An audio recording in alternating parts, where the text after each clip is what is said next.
దేవునికి మహిమ కలుగును గాక.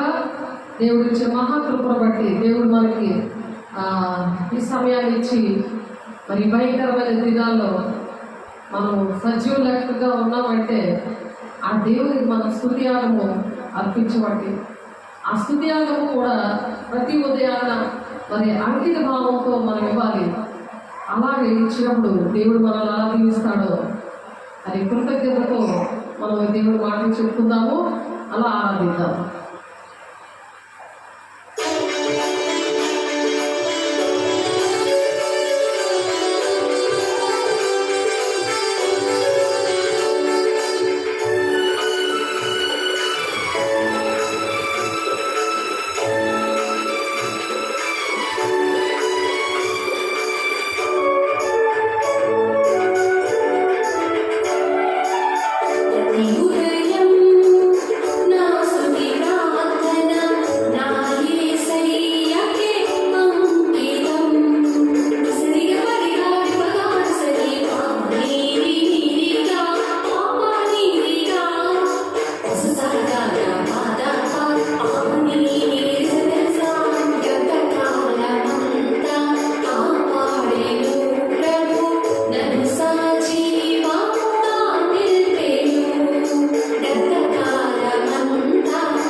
మహిమ కలుగును గాక.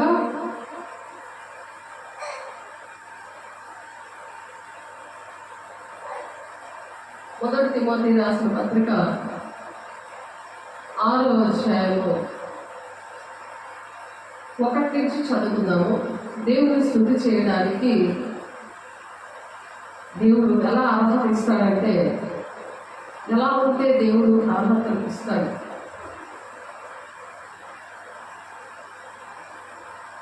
దేవుని స్తుతి చేసి ఆయన కంకిత భావంతో మనం స్తుతి చేసినప్పుడు తిమోతి గారికి వారు పౌలు గారు చెప్తున్న మాటలు ఏంటంటే దేవుని నామమును ఆయన బోధలు దూషింపబడకూడనట్లు.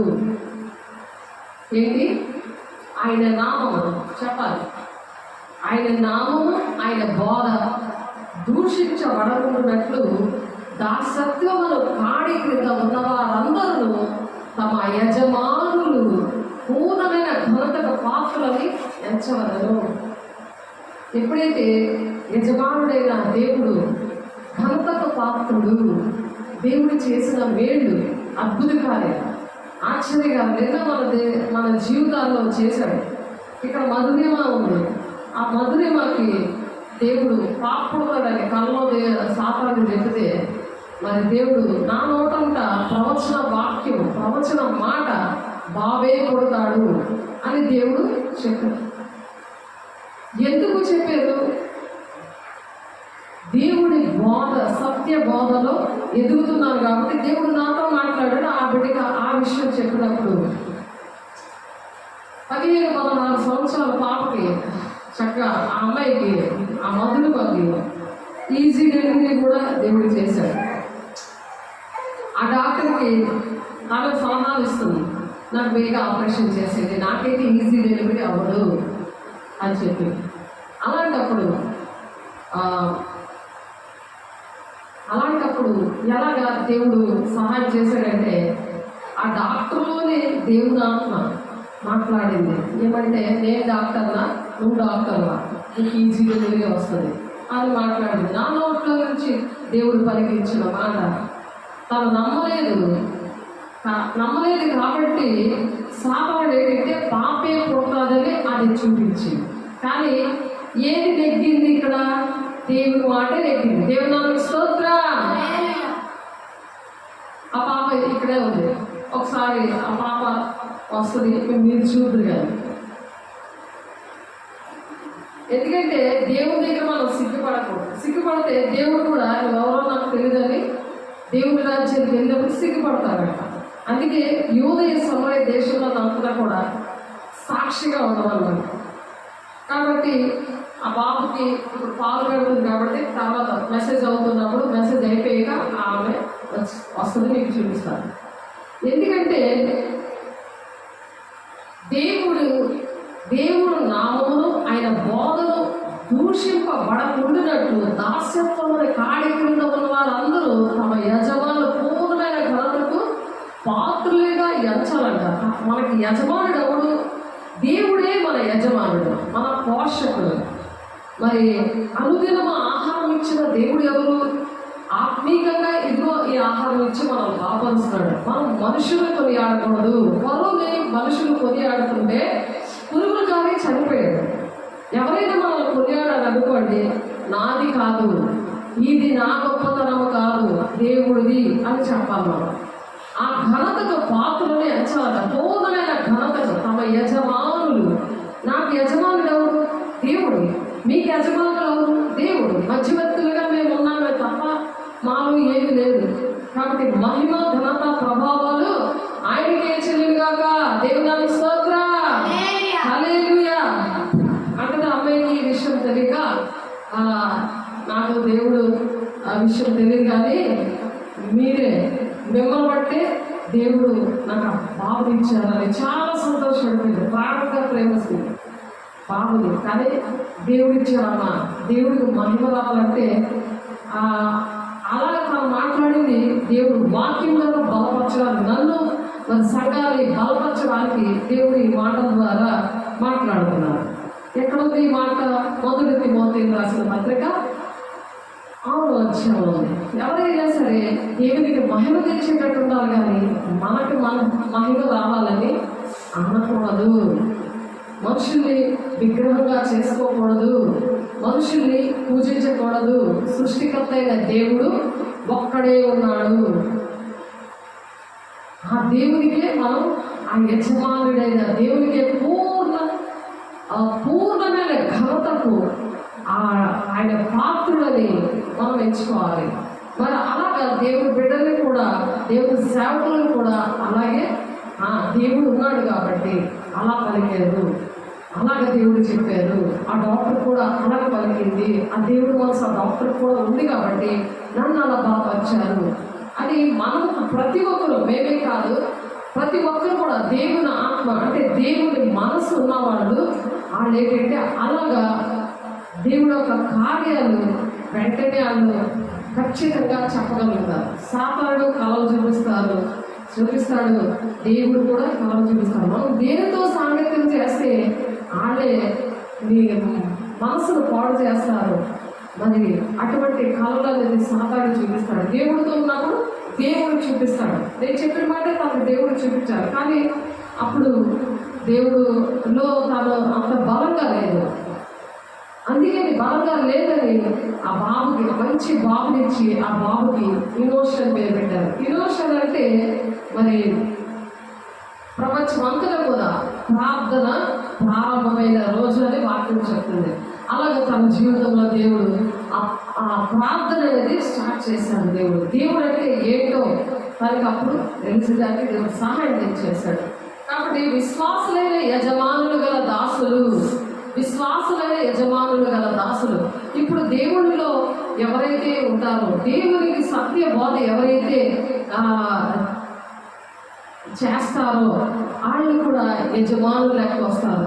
అయితే విశ్వాసులైన యజమానులు గల దాసులు తమ యజమానుల సహోదరులని వారిని తృణీకరింపగా, తమ యజమానులు అంటే సేవకులు వాళ్ళని తృణీకరించకూడదు. వాళ్ళు ఏం మాట చెప్తే అది జరుగుతుంది కదా, అక్కడ నుండి ఆ మాట వింటే మరి ఆ కుటుంబాలు, ఆ పిల్లలు చాలా 1000 తరాలకు దీవెనకరంగా ఉంటారనమాట. ఆమేన్. దేవుడికి మహిమ కలుగు కాక. కాబట్టి దేవుడికి మహిమ రావాలి. మనం ఎప్పుడైతే దేవుని కనుక అంకిత భాగంతో ఆయనకి అలా స్తుతిస్తూ ఉంటామో మనం ఆయన యథార్థవంతులు ప్రార్థన దేవుడు వింటాడంట. నా స్తుతి ప్రార్థన నీకే అంకితమని ఎప్పుడు కూడా దేవుడితో మాట్లాడుకున్నాడాన్నే ప్రార్థన అంటారు. కాబట్టి విశ్వాసులైన యజమానులు గల దాసులు తమ యజమానుల సహోదరులని వారిని తృణీకరింపగా అంటే వాళ్ళ మాటలు కొట్టేయకుండా తమ సేవా ఫలము పొందువారు విశ్వాసులను ప్రియులై ఉన్నారని మరి ఎక్కువగా వారికి సేవ చేయవలను ఈ సంగతులు బోధించు వారిని హెచ్చరించుము. వాళ్ళ కోసం ఏమంటున్నాడంటే వాళ్ళకి సేవ చేయమంటున్నారు, వాళ్ళకి బాగు చేయమంటున్నారు. వాళ్ళకి ఏదైనా కావాలంటే ఏదైనా ప్రతి విషయంలో, ఎందుకంటే ఆత్మీయ బంధం అనేది చాలా యుగాల వరకు దేవుని రాజ్యాన్ని తీసుకెళ్లే బంధం ఆత్మీయ బంధం మాత్రమే. ఇప్పుడు నేను బాప్తిస్మం ఇచ్చిన వాళ్ళు నా పిల్లలు లెక్క వస్తారు. కానీ అందుకే రోమా 8:9 శరీరానుసారమైన పిల్లలు నీ పిల్లలు కాదు కానీ ఆత్మ సంబంధమైన పిల్లల్ని నీ సంతానంగా ఎంచుకున్నారు అంటారు. శారీరకంగా ఉన్నవాళ్ళు వాళ్ళు నా పిల్లల లెక్కలో రారు. ఆత్మ సంబంధంగా ఉన్న బాప్తిస్మం ఇచ్చి వాళ్ళు ఎప్పుడైతే యజమానులకి వాళ్ళు చెప్పిన మాట సేవకులకి తండ్రి దేవుడికి నేరులో పడుతుంటే దేవుడికి మహిమ చెల్లించేటట్టుగా మరి విశ్వాసులు కూడా సేవకుల మాట విని వాళ్ళు మీకు యజమానులుగా ఇచ్చారు కదా సేవకుల్ని, వాళ్ళ మాట విని దేవుని మాట తృణీకరించకుండా వాళ్ళలో దేవుడు నీతో మాట్లాడుతున్నాడు అని అర్థం చేసుకోవాలి. ఎందుకంటే దేవుడు ఆత్మస్వరూపి కాబట్టి మొదట శరీర ఆకారంలో వచ్చాడు, ఆత్మానుసారంగా వచ్చాడు.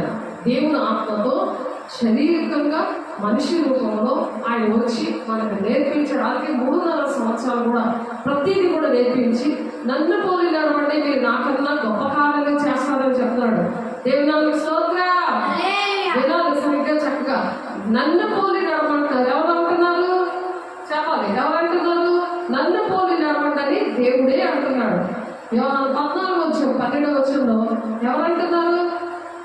దేవుడే అంటాడు. నన్ను పోలి నడవండి మీరు నాకన్నా గొప్ప కార్యాలు చేస్తారు. యోహాను 12:14 ఉండదు. ఒకసారి ఆ మాట చూద్దాం.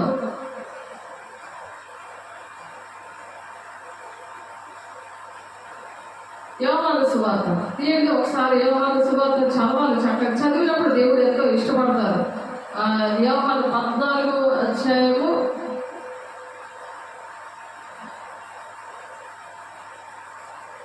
నేను తండ్రి. యోహాను సువార్త 14:12 చక్కగా చదవచ్చు కదా, చక్కగా కొత్త నిబంధనలో ఉంటుంది. నేను తండ్రి వద్దకు వెళ్ళుచున్నాను, మీకోసం చదువుతున్నాను, చక్కగా రాసుకోవాలి, చదువుకోవాలి. అది 10 మందికి చెప్తే అది 1000 తరాలకు దీవెన అనమాట. అదే దేవుడు మహిమపరచడం అంటే అదే. అంకిత భావంతో ఆయన మహిమ చేయడం, ఆయన మహిమ కార్యాలు వివరించాలి, ఆయన గొప్ప కార్యాలు వివరించాలి. అప్పుడు నువ్వు వెలుగుగా ఉండవు, చీకటిగా ఉండవు. అప్పుడు దేవుడు మహిమతో నేను నింపుతాడు. నీకేది కావాలంటే ఆయన చేస్తాడు. నీకు ఆధార్ కార్డు కావాలి, ఆధార్ కార్డుకి మరి లంచం అడుగుతున్నారు, 5,000 కావాలని, 4,000 కావాలని ఇలా అడుగుతున్నారు. ఎందుకో మరి అదేంటో నాకు అర్థం అవ్వలేదు. దేవుడు ఫ్రీగా ఇప్పిస్తాడు, చక్కగా దాని రేట్ అన్ని కూడా చేస్తాడు. ఏదైనా సరే, బర్త్ సర్టిఫికేట్ అయినా ఏదైనా సరే, దేవుడు ఉన్నప్పుడు తండ్రి అయిన దేవుడు మనకు తండ్రి ఉన్నాడు కదా, ఆయన చేయిస్తాడు. పిల్లల పట్టుకొని చేయిస్తాడు ఒక్కొక్కరితోటి. ఆమేన్.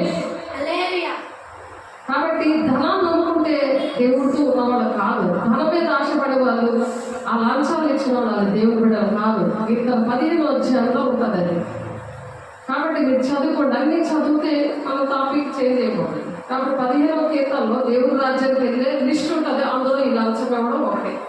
అది ఒక పాపము. ఆ పాపము చేస్తే తీసుకున్న వాళ్ళు వెళ్ళరు, ఇచ్చిన వాళ్ళు వెళ్ళరు. కాబట్టి మీరు నా నామమును దేనిని అడుగుదునో తండ్రి కుమారుని మహిమపరచబట్టకే దాన్ని నేను చేస్తానంటున్నాడు. దేవుడికి మహిమ కావాలనే కదా ఇప్పుడు బాబుని ఇచ్చాడు. మనుషులకు మహిమ, నాకు మహిమ, అది తప్పు, చాలా తప్పు. పాస్టర్ గారు మీరు చెప్పారు, మీ ద్వారా జరిగిందండి, దేవుడి ద్వారా కాదు అని అంటే నాకు చాలా బాధ అనిపిస్తే, ఆ బాధను చూసిన దేవుడు ఈ వాక్యం నాతో మాట్లాడిస్తున్నాడు. అలాంటి వాళ్ళు చాలా మంది ఉంటారు, మనుషుల్లే దేవుళ్ళ కొలుస్తూ ఉంటారు, వాళ్ళ వెనకాలనే తిరుగుతూ ఉంటారు. దేవుని దగ్గర కూర్చొని ఆ స్తుతులు చెప్పుకుంటూ దేవునికి స్తుతి ప్రార్థన అంటే స్తుతులు, దేవ వందనాలు అని దేవుడితో మాట్లాడుకోవడమే, మన బాధంతా చెప్పుకోవడమే స్తుతి ప్రార్థన. అది యథార్థంగా మనం చెప్పగలిగి ఉండాలి. ఇక్కడ ఉంటుంటే ప్రార్థన చేసి ఇలా మొక్కేసుకొని ఇలా వెళ్ళిపోయింది కాదు. ఆయన సజీవం గల దేవుడు, మన కోసం ప్రాణం పెట్టిన దేవుడు. మనం ఏదడిగితే అది ఇస్తాడట. మీరు నా నామమున దేనిని అడుగుదురో, దేవుణ్ణి ఏది అడిగితే అది ఇస్తారన్నప్పుడు సాతానుడు ఏంటంటే, ఇదిగో నీ దగ్గర డబ్బులు లేవు కదా, ఆడడుగు, వీళ్ళడుగు, అప్పుల పనులు చేసేస్తాను.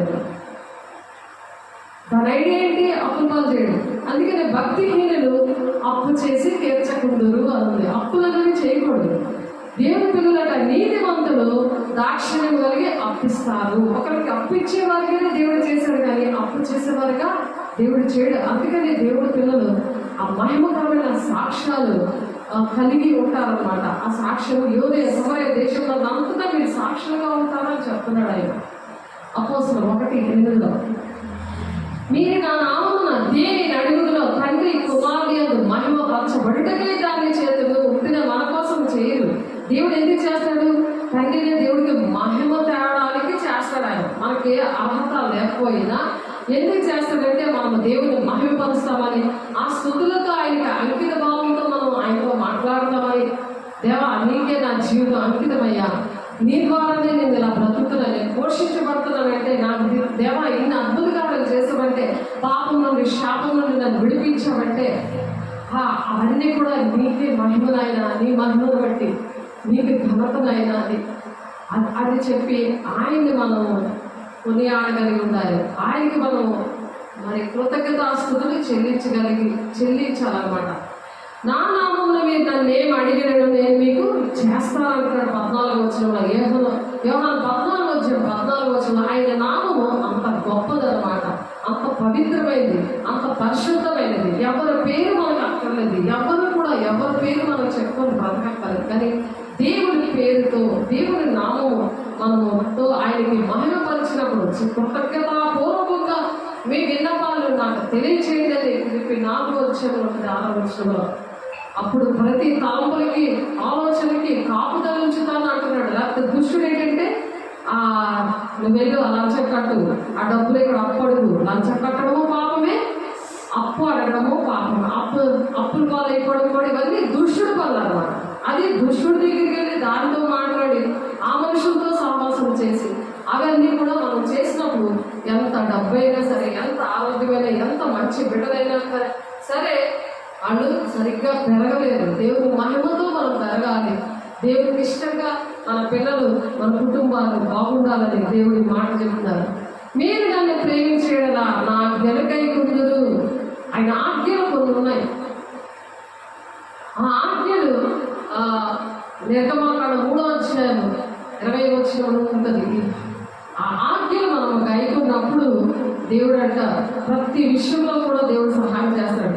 అదే ప్రేమించడం అన్నమాట. దేవుడిని ప్రేమించడం అంటే అదే. చూడండి, నిర్గమాకాండము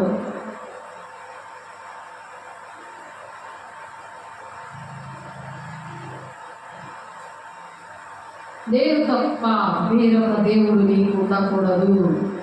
నిర్గమాకాండం 20:3 ఇవి దేవుని ఆజ్ఞలు. ఆయన ప్రేమించేవారంట, ఆయన ఆజ్ఞలు గైకుంటారంట. ఆయనకి ఇష్టమైంది ఏంటి చెప్పాలి? ఆయనకి ఇష్టమైంది ఏంటి? ఆయన ఆజ్ఞలు గైకొనడం. ఆయన ఆజ్ఞ గైకొనడం అంటే ఏంటి? ఆయన ప్రేమించడం. ఆయన మనం అందరూ ప్రేమిస్తున్నాం అనుకో, ఆ మాట వింటాం కదా. ప్రేమించడం మాట వినము. కానీ దేవుడు ప్రేమించి దేవుడు అన్ని మేలుకరంగా చేస్తా. ఆయన మహిమపరచాలి, మనుషుల్ని మహిమపరచకూడదు, ఆమె గొప్పతనం చూపించకూడదు, నీ గొప్పలో అని అనకూడదు. మరి దేవుడికి ఆ గొప్పతనం ఉన్నప్పుడు ఆయన మాట వినాలని, ఆయన మాట వినడమే ఆయన ఆజ్ఞలు వేయకూడదు. ఆయన ఆజ్ఞలు ఏంటి అంటే నిర్గమాకాండము 3:1 దగ్గర ఉంది. నేను చదువుతున్నాను, జాగ్రత్తగా విని. దేవుడు మనకిచ్చిన పిల్లలు, కుటుంబం, మన జీవితాలు దేవుని రాజ్యాన్ని వరకు కూడా దేవుని ఈ అంచెదినాల్లో దేవుని రాజ్యాన్ని వెళ్ళాలంటే అలా దేవుని మాటలు విన్నవాళ్ళు మాత్రమే దేవుని రాజ్యం వెళ్తారు. మిగిలిన వాళ్ళు వెళ్ళరు. ఆ మాటలు కూడా మనం నేర్చుకుందాం. నేను తప్ప వేరొక దేవుడు మీకు ఉండకూడదు. పైన ఆకాశం అందే కానీ, కింద భూమి అందే కానీ, భూమి కింద ఉన్న నేడే అందే కానీ, ముందు దేని రూపమునైనను విగ్రహమునైనను నువ్వు చేసుకొనకూడదు. వాటికి సాగిలపడకూడదు, వాటికి పూజించకూడదు. మనుషులకి ప్రేమించకూడదు. మనిషి చేసిన దేవుణ్ణి ప్రేమించాలి. ఇప్పుడు వస్తువు చేస్తాడు ఒక అతను, ఫ్యాక్టరీలో ఒక వస్తువు చేస్తాడు. ఒక సైకిల్ అంటే చేశాడు అనుకో, మనం సైకిల్ని చేసిన ఆయన్ని ఎక్కువ వాల్యూ ఇస్తామా, లేకపోతే ఆ సైకిల్ని ఎక్కువ ప్రేమిస్తామా? సైకిల్ చాలా అందంగా తయారు చేశాడు, చాలా అందంగా చక్కగా లైట్ వెయిట్తో సర్వని వెళ్ళిపోతుంది అనమాట. అది బ్యాటరీతో వెళ్ళిపోతుంది. ఇప్పుడు ఏంటంటే అటువంటి వచ్చేస్తున్నాయి. ఇప్పుడు బండిలాగే వెళ్ళిపోతుంది. ఇంకా అటువంటివి కూడా వచ్చేస్తున్నాయి. ఆ చేసిన ఆ మనిషి మీద మనకు ప్రేమ ఉంటుంది, ఆ జ్ఞానం ఇచ్చిన దేవుడి మీద కూడా ఎక్కువ ప్రేమ ఉంటుంది. అందుకని దేవా ఆ జ్ఞానం ఇచ్చిన బిడ్డను దీవించేయ, ఎంత చక్కగా ఉందని అని అనుకుంటాం. అందుకని మనం సైకిల్నే ప్రేమించాం కదా, అది కూడా మనం జ్ఞానం చేస్తుంది. ఎంత జ్ఞానం ఇచ్చాడు, దేవుడి జ్ఞానం ఎంత ఉందో, మనిషికి ఎంత జ్ఞానం ఇచ్చాడు అని దేవునికి మహిమకరం ఉండాలి. అలా కాకుండా మరి ఆ వస్తువుకే దాన్నే పూజించేసినట్టు మనం ఆ మైండ్తో ఉండకూడదు. అలాగే బిడ్డకి మంచి బిడ్డలు ఇచ్చాడనుకో, వాడిని ముద్దులాడుకోవడం కాదు, దేవుడు కూడా అలా ప్రేమించి దేవా నా మంచి దేవా, నా ప్రియుడ, నా ప్రాణ ప్రియుడ, నా భక్తైన దేవా, నా యజమానుడా, నన్ను నడిపిస్తున్న దేవా నీకు వందనాలయ్యా, నన్ను పోషిస్తున్న దేవా నీకు వందనాలయ్యా అని చెప్తున్నప్పుడు నీకు ఏది కావాలో పరలోకం తెలుసు, ఏది తినాలో నీకు పరలోకం తెలుసు అని మొత్తం 6వ ఉంటుంది. మొదటి నీతిని రాజ్యాలు వెతకండి, మీ పరలోకం తెలుసు, మీకు ఏది కావాలో. ఆకాశ పక్షులు చూడండి, అవి విత్తము కోయు, కొట్లలో కోచుకలో కానీ వాటిని ఎలా పోషిస్తున్నాడు. అడవి గడ్డి పువ్వులను చూడండి, అవి ఎంత కలర్ఫుల్గా ఉంటాయో. గడ్డి పువ్వులు రేపు వాడిపోతాయి, కానీ అవి ఎంత అందంగా ఉంటాయో. కానీ మనం ఈ రోజు వాడిపోయి రేపు వాడిపోయి మనం కాదు కదా. మనం ఎంత కలర్ఫుల్గా ఎలాంటి కలర్ వేసుకోవాలో, ఎలాగ అందంగా ఉండాలో ఆయన అలాంటి కలర్ఫుల్గా మనం దేవుని బిడ్డలుగా దేవుని రూపంలో అలా చేస్తాడంట. అందుకని దేనిని నువ్వు విగ్రహంగా చేసుకోకూడదు, దానికి సాగిలు పడకూడదు. సాగిలు పడడం ఏంటి? సర్వం పట్టుకొని అలాగే రాత్రి పగులు దాని అర్థమే పడిపోయి ఉండడం, అన్ని వెళ్ళిపోయి అవే చూసుకొని దేవునికి ఒక నిమిషం కూడా టైం ఉండదు.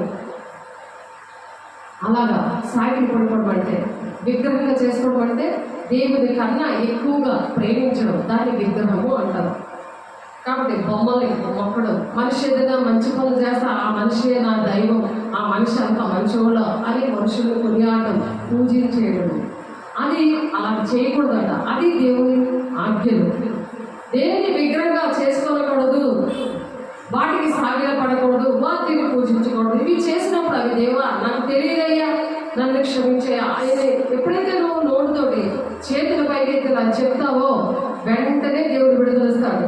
చెప్పాలి అలాగా, ఇలా చేతులు పైకెత్తి దేవా నన్ను క్షమించు, నేను అలా చేశాను, అలాగా నన్ను క్షమించాలి, కానీ ఆ పాపం ఇలా కొట్టేస్తాడు. లేకపోతే ఇవి చేసిన వాళ్ళు దేవుని రాజ్యాన్ని వెళ్ళరు అని చెప్పి ప్రకటన 22:15 ఉంది, ప్రకటన 21:8 ఉంది. కాబట్టి ఆ మాట చూద్దరు కానీ చెప్పాలి. వెంటనే చెప్పినప్పుడు వెంటనే దేవుడు ఆ జీవ గ్రంథంలో ఉంటుంది. ప్రతి ఒక్కొక్కరికి ఒక్కొక్క గ్రంథం ఉంటుంది, ఆ గ్రంథంలో ఇలా కొట్టేస్తారు.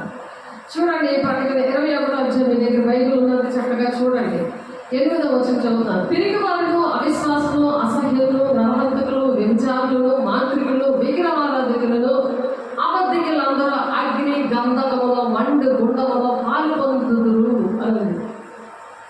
అది 2వ మరణము. మొదటి మరణం ఏంటంటే శారీరకంగా చనిపోవడం. 2వ మరణం ఏంటంటే శారీరకంగా చనిపోయిన వాళ్ళ బాడీ మట్టయిపోతుంది, కానీ వాళ్ళ ఆత్మ మాత్రం అది దేవుని దగ్గరికి, ధవల సింహాసనం దగ్గరికి ప్రతి ఒక్క ఆత్మ కూడా చేరుతుంది.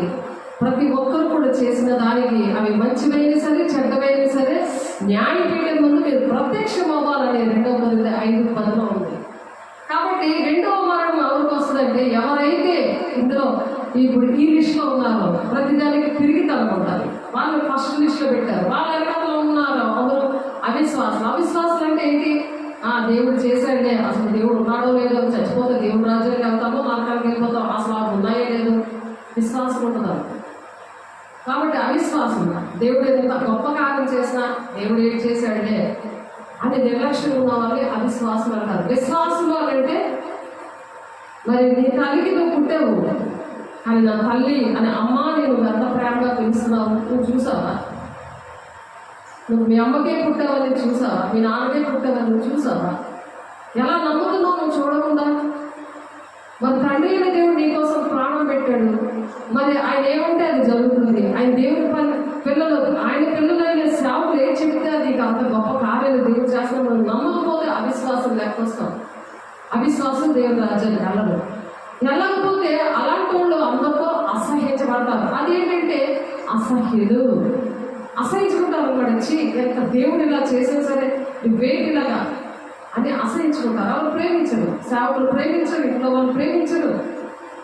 నువ్వు ఎక్కడికెళ్తా వాళ్ళు కూడా వచ్చి నీ పరిస్థితి ఇది అని నీ పనులన్నీ కూడా చెప్తారు. కాబట్టి ఇవన్నీ కూడా దేవుడు పుట్టేస్తాడు అనమాట. రారాజు బిడ్డలుగా రాజరికం అదే దేవుడు రాజ్యానికి వెళ్ళే పిల్లలందరూ కూడా, ఎందుకంటే ఆయన రాజు కాబట్టి ఆయన బిడ్డలుగా ప్రవర్తించే వాళ్ళు కూడా ఆయన పిల్లలాగా దేవుడు అలా చూసుకుంటారు. ప్రతిదీ కూడా ఏ గడిలో ఇస్తానని ఇందాక వాక్యం మనం చూసాం. కాబట్టి అసహ్యంగా ఉంటారు. నరహంతకులు అంటే దేవుడు నీ సహోదరుని ప్రేమించకపోతే నువ్వు నరహంతకుడు అని ఉంది వాక్యం. ప్రేమించకపోతే నరహంతకుడు. దేవుని లెక్కలు వేరు. మనుషులు పొడి చేస్తే నరహంతకులు వాళ్ళు అనుకుంటున్నారు, కానీ కత్తిపోటు మాటలు నోట్ల నుంచి వస్తుంటాయి. ప్రేమించరు, మాట వినరు, సేవకుల మాట వినరు, తల్లి ఎన్ని చేసినా వినరు. ఇలాంటివన్నీ కూడా ఆ మాట వినకపోతే ఆయన నరహంతకుల కింద లెక్క వస్తారు, దేవుని లెక్కలు అనమాట. అలాగే ఒక స్త్రీని మోహపు చూపులను చూస్తే వాడితో వ్యభిచారం చేసినట్టు అనుంది. సెల్ఫోన్లు వేరే చూస్తున్నావు అవన్నీ వాళ్ళతో వ్యభిచారం చేసినట్టు లెక్క వస్తుంది అనమాట. దాన్ని ఏంటంటే యాకోబు 4:4 ఉంటుంది. ఈ లోక స్నేహము దేవుడితో వైరమని మీరు ఎరుగరా, వ్యభిచారులారా అని పిలుస్తున్నాడు అని. అందుకే దేవుడు మీకు శత్రువు అని చెప్తున్నాడు. దేవుడే శత్రువు అయిపోతే ఇంకా ఎవరు మనకి జీవితంలో మనకు ఎవరు సహాయం చేస్తారు? దేవుడు సహాయం చేయబట్టే కదా, ఆయన పోషిస్తేనే కదా, ఆయన ఆరోగ్యం ఇస్తే కదా, ఆయన ఆ దేవుడు చేసిన అద్భుత కార్యాలు బట్టి మనం జీవిస్తున్నాం. లేకపోతే దేవుడు లేకపోతే, ఆయన మన కోసం ప్రాణం పెట్టకపోతే, మరి మానవాళి రక్షణ మొత్తం కులం భేదం లేకుండా ఆయన అందరి కోసం ప్రాణం పెట్టాడు. అందుకే అందరి కోసం అందరి మీద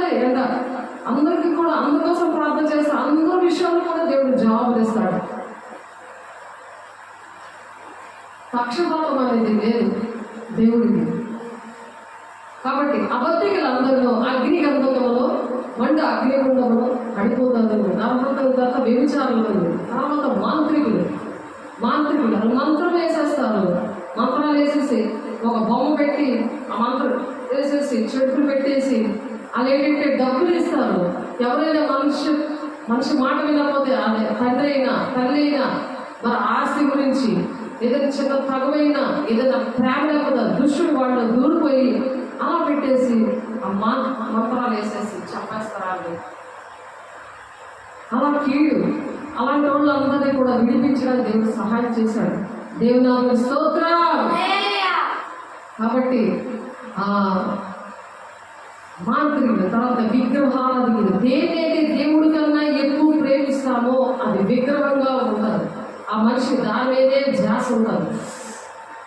కాబట్టి దేవుని ఎక్కువ ప్రేమించి ప్రతి ఉదయాన్ని కూడా దేవునికి స్తుతి ఆరాధన చేయాలి. కృతజ్ఞత పూర్వకంగా మన విన్నపాలు తెలియచేయాలి. దేవా వందనాలైనా. చాలా మంది రాత్రి పడుకుంటే ఉదయానికి ఉండదు. మనకి ఏమనుకుంటుంది, దేవుడు మనల్ని ప్రేమిస్తున్నాడు కదా, ఆయనకు మహిమ చెల్లించాలి కదా, ఆయన ప్రాణం పెట్టాడు కదా, ఆయన నమ్మాలి కదా, ఆయన నామంలో ఏది అడిగితే అది ఇస్తానంటున్నాడు కదా. అందుకనే దేవుని దగ్గర క్షమాపణ అడగాలి. దేవా నాకు తెలియదయ్యా, నన్ను క్షమించేయాలి. ఒక్క మాట చెప్తే ఆయన జీవగ్రంథం ఆ పేరు ఏవైతే నోట్ చేశారో దేవదూతలు నోట్ చేస్తాయి ప్రతిదీ కూడా, అది వెంటనే ఆయన కొట్టేస్తాడట. కొట్టేసినప్పుడు నీ పేరు మారాగా ఉంది, అంటే చేదైన జీవితం ఇప్పుడు మధురిమంగా మార్చాడు, అంటే తీపి జీవితం, సంతోషకరమైన జీవితం దేవుడు ఇస్తాడనమాట. అందుకు ఆ పేరు పెట్టాడు. దేవుడు పెట్టమంటేనే నేను పెట్టాను, వినోషాలు పెట్టమంటేనే నేను పెట్టాను. అలా దేవుడు దగ్గర అయ్యాడు. సంతోషం, ఆనందం ఉంది. అది ఎలా ఉండాలి? దేవుడికి ఇష్టంగా ఎప్పుడైతే మనం చేతులు పైకెత్తి దేవా నన్ను క్షమించు దేవా ఇలా చెప్పాలి. ఇలా చెప్పినప్పుడు వెంటనే దేవుడు క్షమిస్తాడు, అది కొట్టేస్తాడు. అది రోమ 10:10 ఉంది. నీతి కలిగినట్లు హృదయంలో విశ్వసిస్తారు. రక్షణ కలగాలంటే అంటే నీకు సేఫ్టీ, సాధారణ నిన్ను నీ బిడ్డని నీ కుటుంబాన్ని అంటుకోకుండా అలా దేవుడు కంచేసేస్తాడు. ఆమేన్. నీకు రక్షణ కలగాలంటే నువ్వు నోటితో ఒప్పుకోవాలి, నాకు తెలియదయ్యా, నన్ను క్షమించయ్యా. అలాంటి బిడ్డలు అనేక మంది నా కుటుంబంలో ఉన్నారు, నా ఇరుగు కుటుంబంలో ఉన్నారు. అలాంటి వాళ్ళు ఎవరు కలిసినా నేను చెప్తానయ్యా, బాధ్యత వహించాలి. దాన్నే సువార్త అంటారు, శుభమైన వార్త. ఆ విషయాలు చెప్పినప్పుడు దేవుడు ఎంతో సంతోషపడి ఇంకా ఏది కావాలంటే అది ఇస్తాడనమాట. అదే మత్తయి 6:33 ఉంది. నా మొదట నా నీతిని నా రాజ్యాన్ని మీరు వెతకండి, మీ పనులకు తెలుసు మీకు ఏది కావాలో.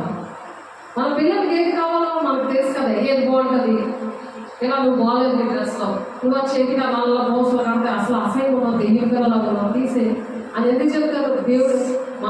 అలాగా దేవుడు కూడా మనకి ఏది కావాలో అది చెప్తాడు అన్నమాట. మనం వినాలి. అలా వినకపోతే ఎలా ఉంటుందంట, అబద్ధికులందరూ చిన్నది సాధారణ పిల్లలు అబద్ధాలు ఆడుతుంటే ఆ దగ్గర ఉన్న నువ్వు కూడా అబద్ధం ఒకటే, అబద్ధం అంటే చాలా ఆప్టాలు అనుకుంటారు. అబద్ధికులకి జనకుడు సాతాను ఉంది బైబిల్లో. ఎందుకంటే ఆనాడు ఆదాము అవ్వలు మోసం చేశాడు. పావుకి 2 నాలుకలు ఉంటాయి కదా, అలాగా పావు సాతాను రూపంలో వచ్చి అది మోసం చేస్తుంది ఆదాము అవ్వలు. దేవుడితో మాట్లాడుతుంటారు, దేవుడు కావాలి, దెయ్యము కావాలి. అలాగే వాళ్ళు ఎప్పుడు తలలో కూడా పావులు కనపడతాయి, నడుము నొప్పి వస్తుంది, తల నొప్పి వస్తుంది, కాళ్ళు పీకితే అంతే. ఆ పాము మనిషిలో ఉంటుంది అన్నమాట. ముందే అబద్ధాలు ఆడిస్తారు, ప్రతిదానికి అబద్ధం ఆడించి దేవుడు మాట్లాడి మర్చిపోతారు, దేవుడు చేసిన కార్యాలయాన్ని మర్చిపోతారు. అలాంటి వాళ్ళ దగ్గర మనం అలాంటి వాళ్ళ కుటుంబాల్లోకి వెళ్ళి అటువంటి వాళ్ళతో మనం సహవాసం చేసామనుకో అవే బుద్ధులు వస్తాయి. ఎందుకంటే కళ్ళు తాగిన చెట్టు దగ్గర ఉన్నప్పుడు నువ్వు కూడా కళ్ళు తాగి అనుకుంటావు కదా, అలాగే ఆ లెక్కలో వచ్చేస్తుంది. అది దేవుని లెక్క. అందుకని దేవునితో దేవుని పిల్లలతోనే సహవాసం ఉండాలి. కానీ మరి ఆ సాతాను పిల్లలతో సహవాసం ఉండకూడదు. అప్పుడు అబద్ధాలు కూడా ఆప్తాలు అన్నట్టు వచ్చేస్తాయి. అందుకనే అబద్ధికులు అందరూ అగ్ని గంధకంలో వంట గుండంలో పాలు పొందుదురు. ఇది 2వ భాగం. ఆ సింహాసనం దగ్గర మరి చనిపోయిన అందరూ ఆత్మ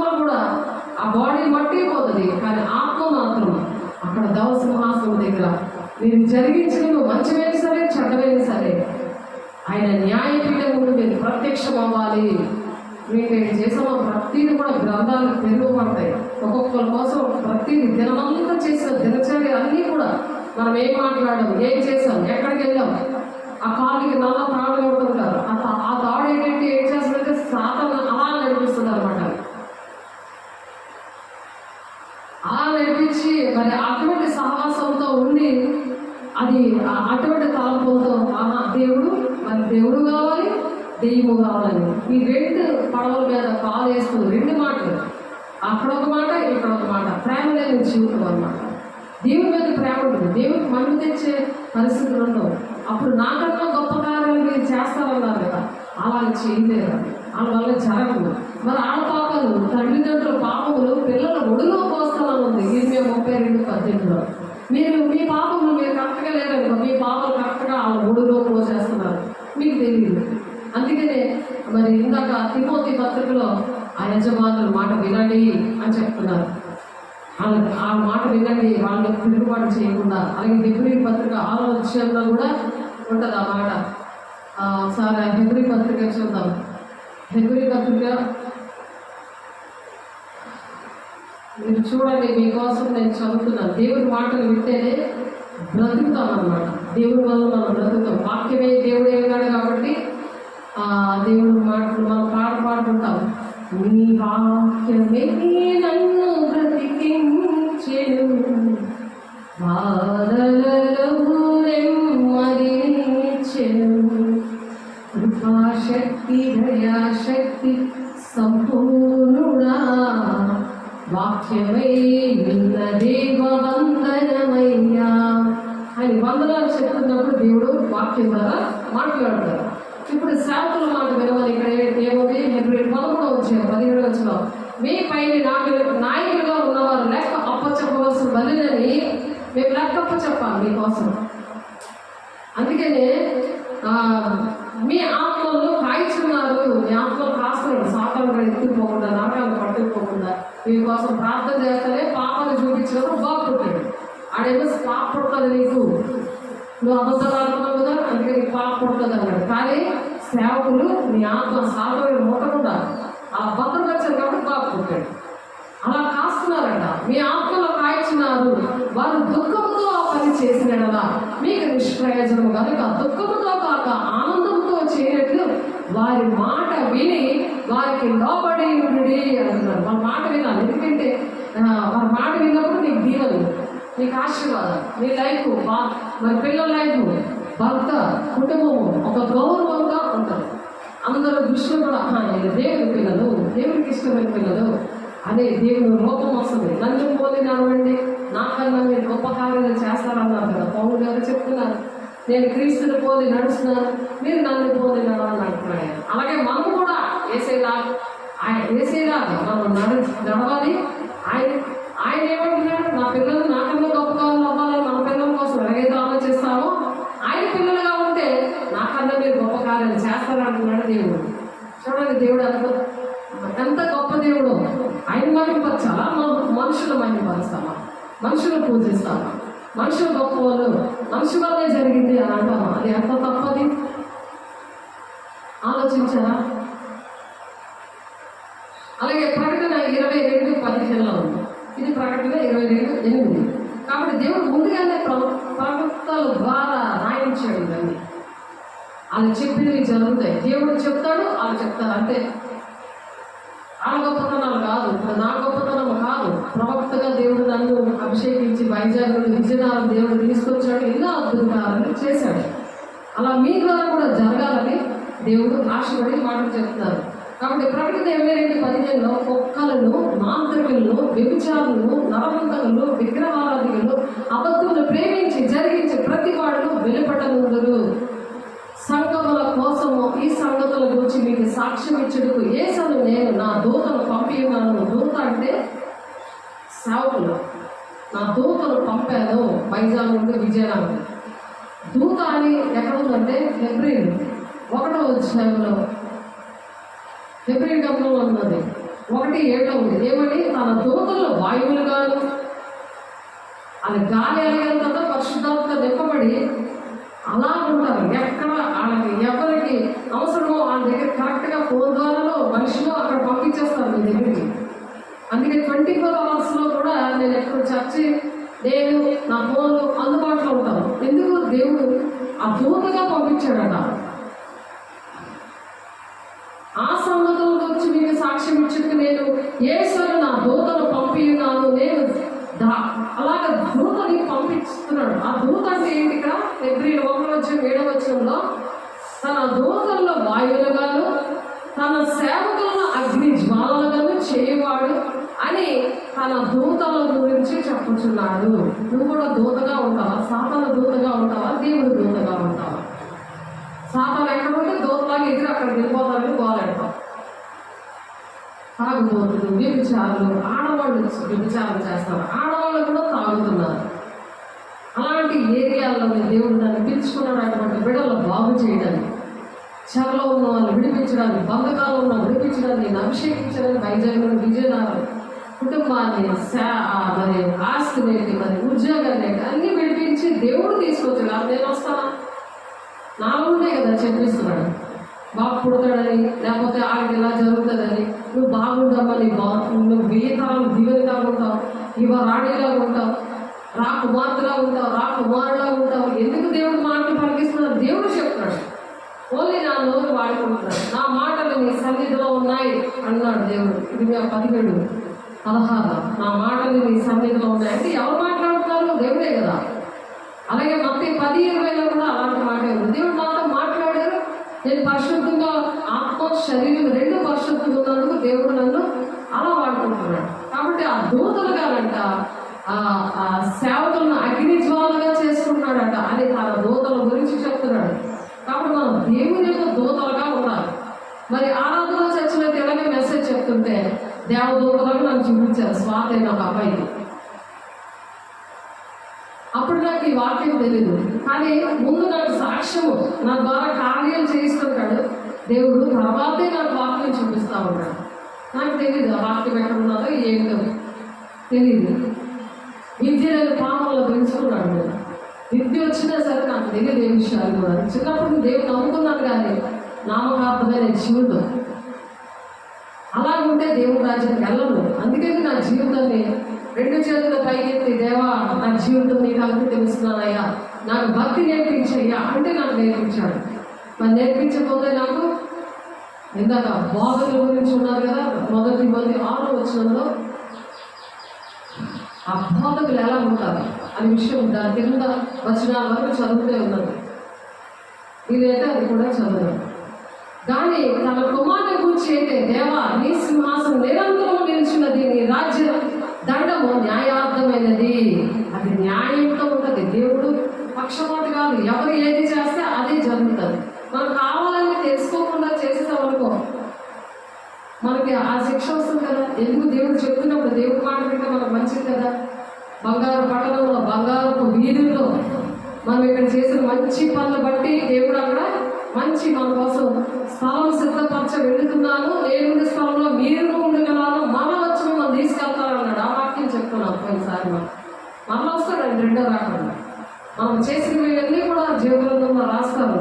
ఎవరైతే దేవుని బిడ్డలు ఉన్నారో పనులు ఒక పాటలోనే ఆయన తీసుకెళ్ళిపోతాడు. వెళ్ళేలోనే ఇక్కడ ఉండిపోతారు.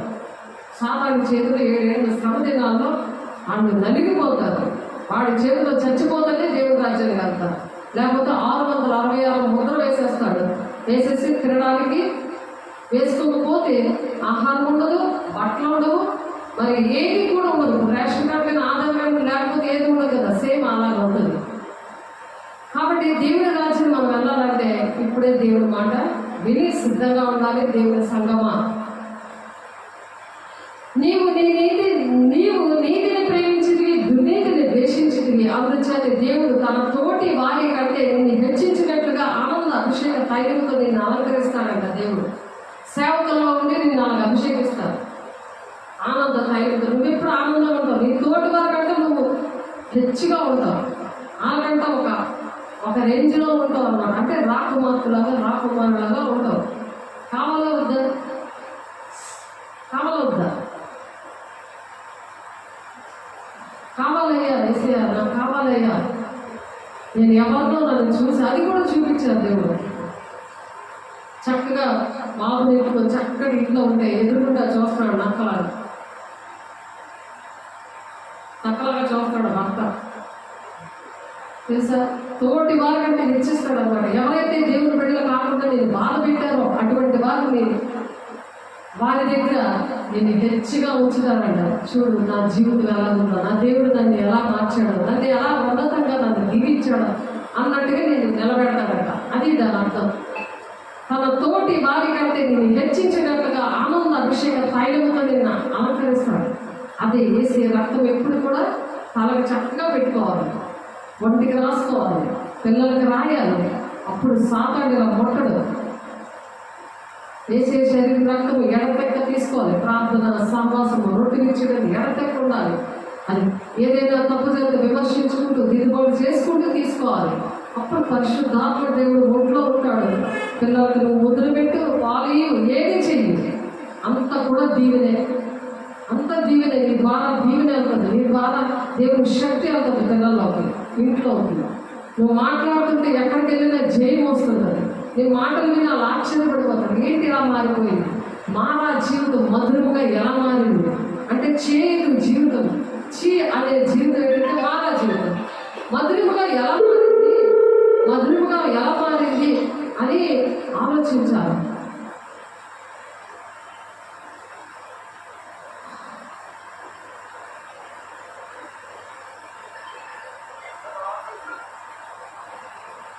ఎందుకంటే కుక్కలు, మాంత్రికులు, వ్యభిచారులు దేవుని రాజ్యానికి వెళ్ళగానే దేవుడు మాట్లాడతారు. సంఘముల కోసము ఈ సంగతుల గురించి మీకు సాక్ష్యం ఇచ్చిన దేశాలు నేను ఈ దూతను పంపి ఉన్నాను.